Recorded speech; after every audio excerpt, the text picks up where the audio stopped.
The Billionaire's Virgin from the Slums, a heartwarming tale of love. Welcome to the Alcot Stories channel. Whether you're a returning friend or a new face, we're so happy you're here. Thank you for joining us in this journey of heartwarming stories and shared moments. We pray that these stories bring you joy, peace, and inspiration. May they remind you that love, hope, and growth are always within reach. Where are you watching us from? Drop a comment and let us know. We're so excited to connect with you all. Alexander Knight was a man who had everything: wealth, power, and a name that commanded respect in every corner of the world.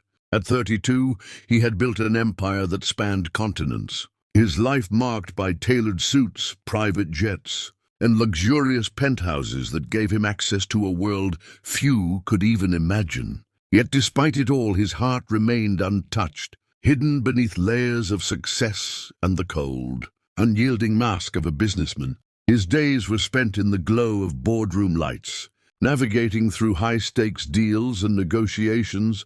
But each night, as the city's lights blurred together outside his window, a gnawing emptiness crept in. The emptiness wasn't a lack of wealth or achievement, but a deep sense of loneliness, a longing for something real, something genuine, something he had long stopped believing in. To Alexander, love was a weakness, a complication he couldn't afford, and so he buried himself deeper into the world of business, never allowing anyone to get too close, never letting anyone see the man behind the persona.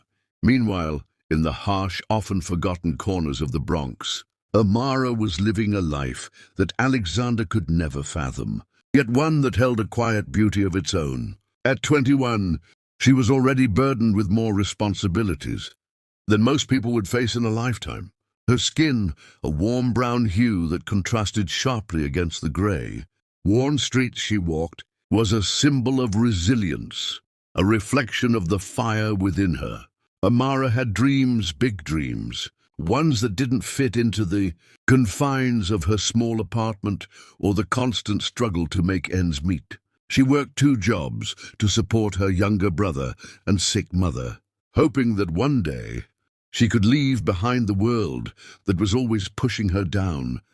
There was strength in her silence, a quiet power that spoke volumes more than words ever could. But life, it seemed, had other plans. It was a day like any other when their worlds collided. Alexander, seeking escape from the suffocating world of corporate politics and the looming scandal that threatened to ruin his reputation, found himself behind the wheel of his sleek black sports car, driving aimlessly through the streets of New York. He wasn't sure what he was searching for, but it certainly wasn't the pristine streets and polished buildings that usually defined his existence.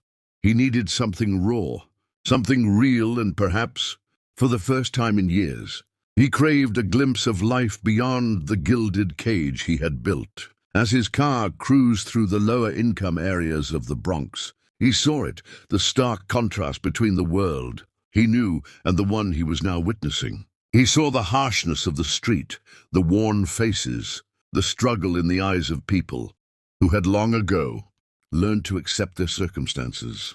It was foreign to him, yet something about it felt familiar. Then, as if fate had decided to intervene, his eyes landed on her, Amara.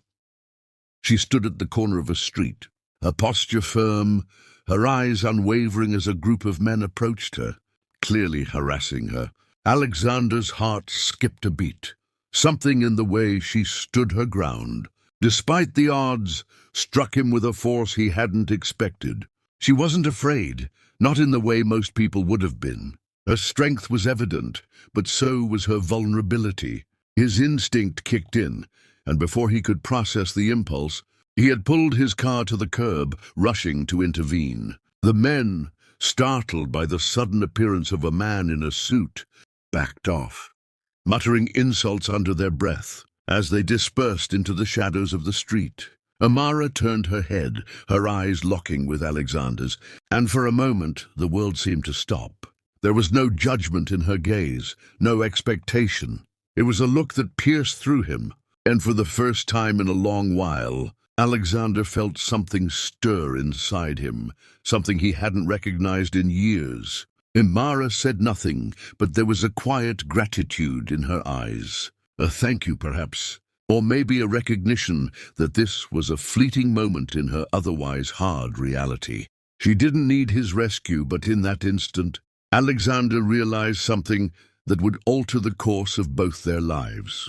Their worlds, so vastly different, so disconnected, had collided, and neither would ever be the same again. There was no turning back now. After their brief encounter, Alexander couldn't get Amara's eyes out of his mind. Her gaze had unsettled him in ways he couldn't explain. Those eyes, so full of quiet strength and unspoken stories, had cracked something inside him that he'd thought was long buried. He found himself replaying the moment over and over. The way she'd looked at him, the way she hadn't flinched at his sudden intervention, as though she was used to the harshness of the world, but refused to let it define her. The thought haunted him in the following days. He tried to push it aside, after all. She was just another face in the crowd, another part of the city he had no business getting involved in. But the feeling lingered, like a thread that refused to be untangled. Unable to shake the impulse, Alexander began to search for her. It wasn't a simple task, as the Bronx wasn't a place where people with his status often ventured, and certainly not a place where he'd ever made an effort to look. But after a series of calls and discreet inquiries, he managed to track her down. When he finally stood in front of her modest apartment building, a strange sense of anticipation coursed through him. He hadn't expected to feel anything at all. After all, this was just another impulse, another way for him to assuage the restlessness that had crept into his life. But when she opened the door, her eyes meeting his once again, he realized something. He didn't just want to help her, he needed to understand her. "I've thought about our encounter," he began, his voice steady but carrying an underlying tension. "And I want to offer you something. A proposition." Amara stood silently in the doorway, her expression unreadable, though a hint of surprise flickered across her face. "A month's worth of work. You'd be my personal assistant. Full pay, full security at my penthouse in Manhattan. No strings attached, just work. No questions about your past. No judgment." He paused, watching her closely. He saw the flicker of doubt in her eyes, the same hesitation that had been there the night they first met.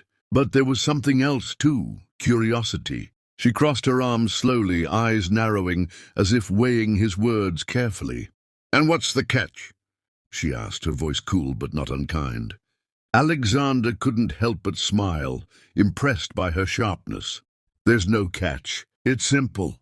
I need someone trustworthy, someone who can help me with things I've been too busy to handle myself. You could use the opportunity, and I can offer you the chance to step away from the life you're trapped in for a while."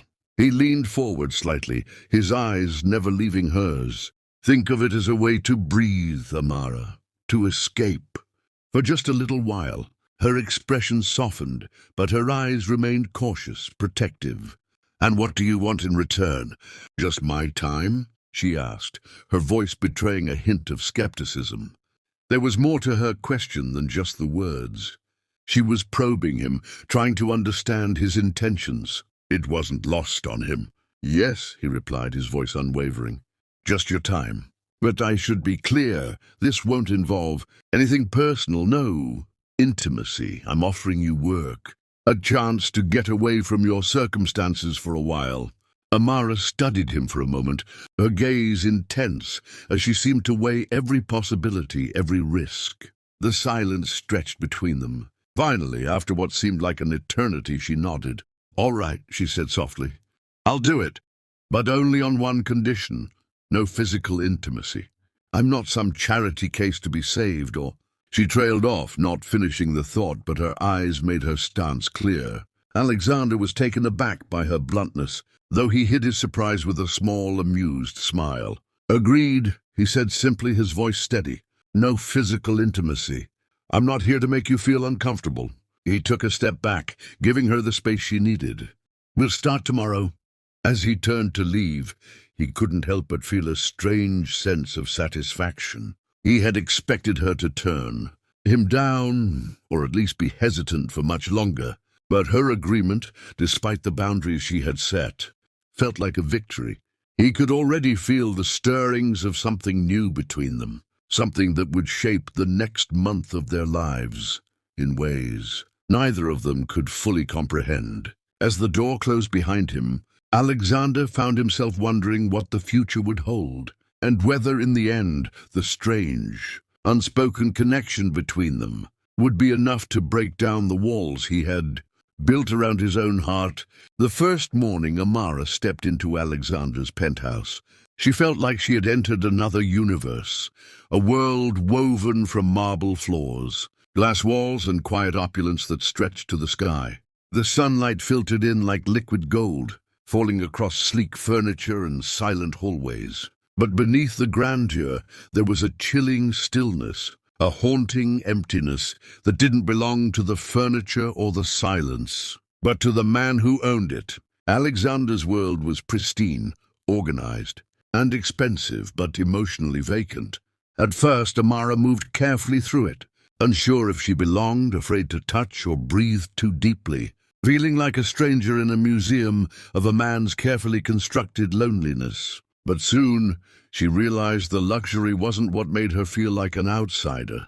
It was the armor Alexander wore, the way he kept himself detached, cool, always controlled, as if emotions were things to be locked away in some vault he'd buried long ago. Yet even in his silence, she saw the subtle cracks. The way he paused when she laughed, the way his eyes lingered when she tucked a stray braid behind her ear, the way he'd stand just a little too close, but never touch.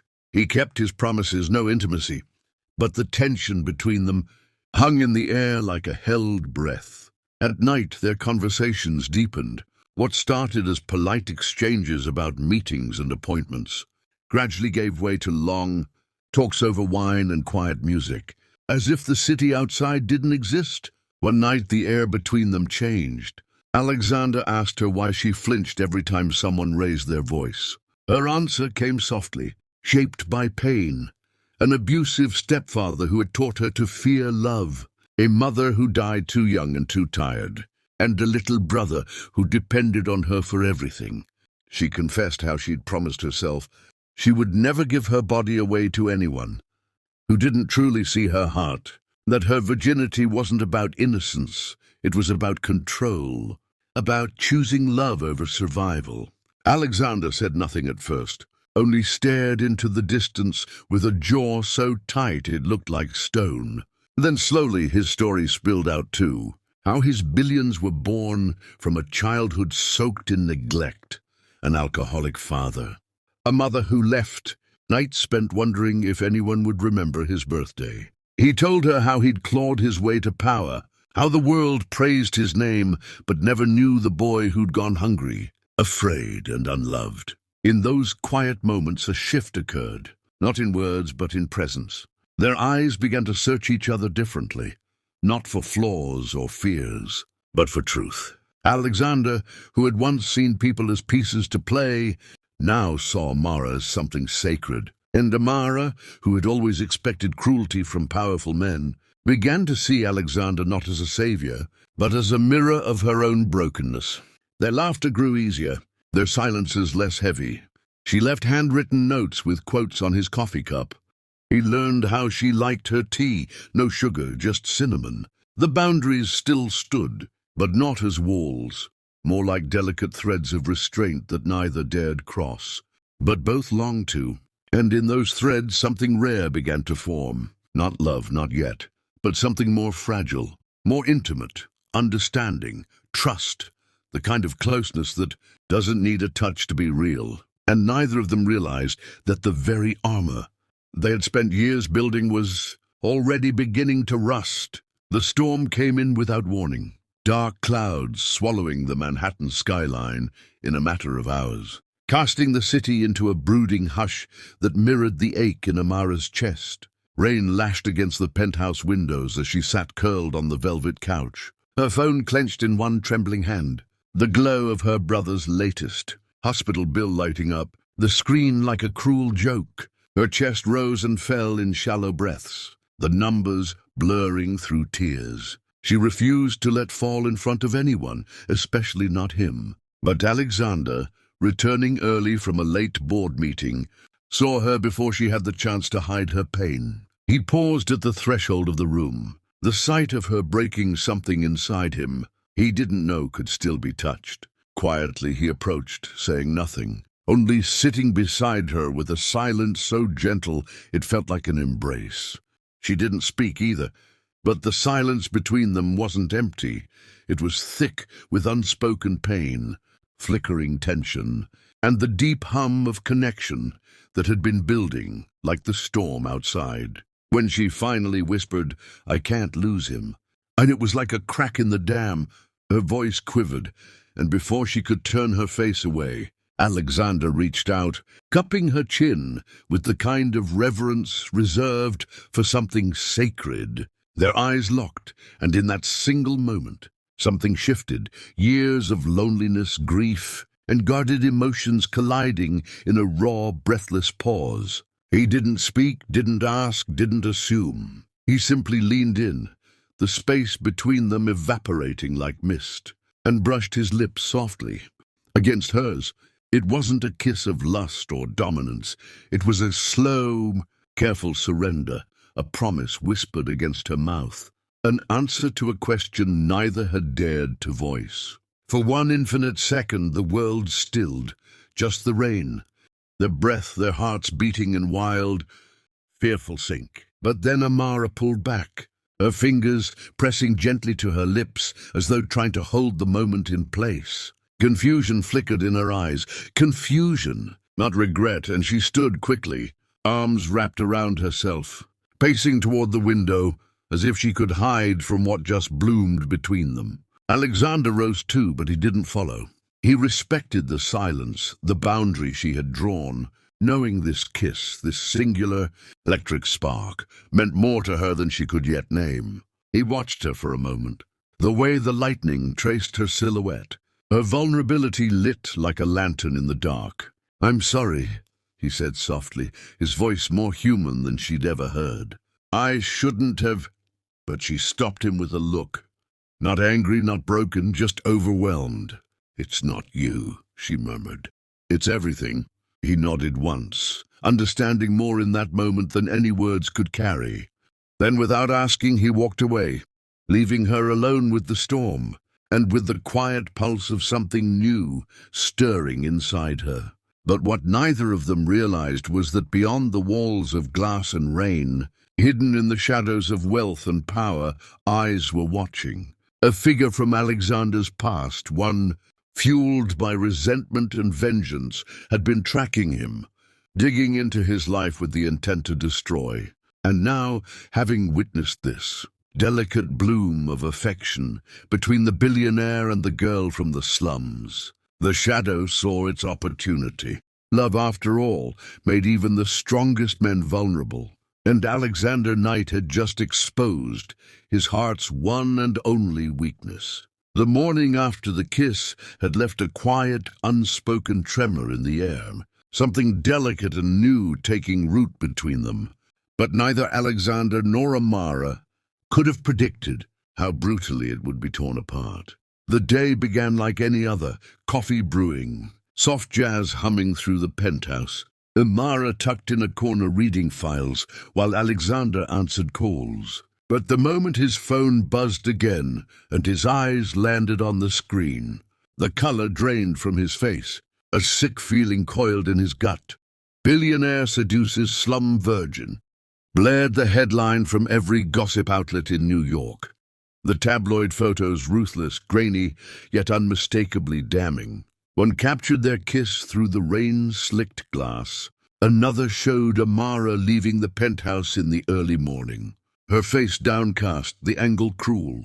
The article twisted every truth into poison, painting Amara as a gold-digging seductress, and Alexander as a manipulative predator.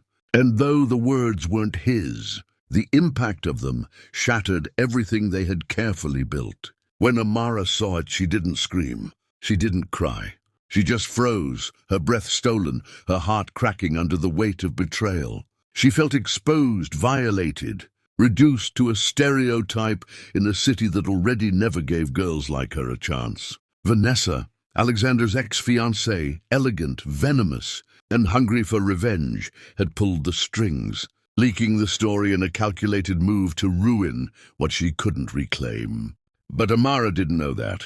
All she saw was Alexander, a man with the power to protect or destroy, and she believed he had chosen the latter. When he entered the room, face stricken with horror, she didn't let him speak. "Was I a game to you?"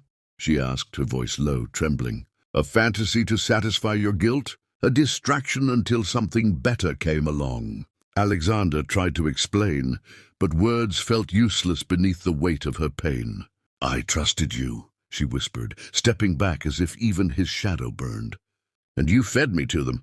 Without waiting for his plea, she grabbed her coat, eyes filled with betrayal, and vanished into the pouring rain, leaving the door swinging behind her like a wound left open. Alexander stood frozen, the silence of the penthouse now deafening, the echo of her footsteps haunting. For hours he sat still, replaying every moment, every missed sign, every time he could have protected her better. Guilt gnawed through his ribcage like fire. In that space of heartbreak, the truth revealed itself. He didn't just care about her. He loved her, truly, fiercely, with the part of him he had long buried. And now he had lost her. The next day, Alexander cancelled his international tour, ignored every investor call, every stock update. He withdrew from his world of boardrooms and billion-dollar decisions to focus on one thing only: finding Amara. He hired private investigators, combed the city's shelters and community centers, retraced her last known paths through the Bronx. Each night he lay awake, haunted by the look in her eyes, the look of a woman who had loved and been destroyed. And while the world speculated and Vanessa basked in her petty victory, Alexander was no longer the man who once chased power. He was a man undone, desperate to rewrite his mistake, willing to trade every dollar he owned for just one more chance to hold the only woman who had ever truly seen him. But Amara, heartbroken and afraid, had disappeared into the city's shadows, taking his heart with her. It had been 32 days since Amara vanished. 32 days of restless searching, sleepless nights, and prayers whispered into silence. But Alexander never stopped, not for a second. Every corner of the city had been turned over, every contact exhausted. But it was in the quiet outskirts of Queens, on a grey Sunday morning, that he finally found her. The shelter was small, its peeling paint and worn benches no match for the warmth it offered the lost and weary. And there in the drizzle just beyond its doors stood Amara, hair tied back, sleeves rolled up, handing out warm bowls of soup to shivering strangers. With the same gentle determination she once used to navigate his marble world, Alexander stood motionless, rain soaking through his coat, the weight of guilt and longing crashing over him like the storm clouds above. When she turned and saw him, her breath caught, but she didn't move. Not away, not toward, just still, as though the ground might shift if she blinked. Slowly, wordlessly, Alexander walked across the gravel, each step a plea. Then he dropped to his knees before her in the rain, not caring about the mud, the audience, the ache in his chest. His voice cracked as he looked up at her, blue eyes stripped of all pride. "I didn't betray you," he said, rain mingling with tears. "I swear to you, I would rather burn my empire to the ground than see you hurt." Amara's eyes, dark and unreadable, shimmered with conflict, but she stayed silent. So he kept going, every word peeling back the armor he'd once worn like second skin. He told her how Vanessa orchestrated the leak, how he fired half his board for trying to use the scandal for leverage, how he sold the largest chunk of his company, shares he once swore never to let go, to fund a trust in her brother's name that would cover every hospital bill for life. "I left it all behind," he said, voice trembling. "The power, the control, it meant nothing without you. I don't care about the headlines or the towers or the fortune. I just want you. I love you, Amara, I didn't know what love was until you showed me." His knees sank deeper into the mud, and still she said nothing. But the storm in her eyes began to melt. "I'm not asking you to forget," he said, softer now. "But please, let me prove that what we have, it's real. Let me spend the rest of my life making you feel safe, wanted, seen." There was a long, aching pause, the air charged with memory and pain and hope. Then finally, Amara stepped forward, kneeling down so they were eye to eye. Her fingers brushed the side of his rain-slicked face, and her voice, when it came, was fragile and strong all at once. "I wanted to hate you," she whispered. "Every day, but I couldn't, because I knew in my soul you didn't mean to hurt me." Her tears mixed with his, and in that moment, the weight of their separate sufferings collapsed into something whole. She leaned in, their foreheads touching, and the city seemed to fall away. "I forgive you," she breathed. "Not because I have to, because I want to, because I still love you." With a choked gasp, Alexander wrapped his arms around her, and she melted into him. No longer the girl from the slums, nor the billionaire's scandal, but simply two souls, finding home in each other. Applause rose softly from the shelter's entrance, but neither of them heard it. All that mattered was this moment, their hearts beating together in the rain, the past washed clean. They didn't need promises of forever, they had now, and now at last was everything. It had been 32 days since Amara vanished, 32 days of restless searching, sleepless nights, and prayers whispered into silence. But Alexander never stopped, not for a second.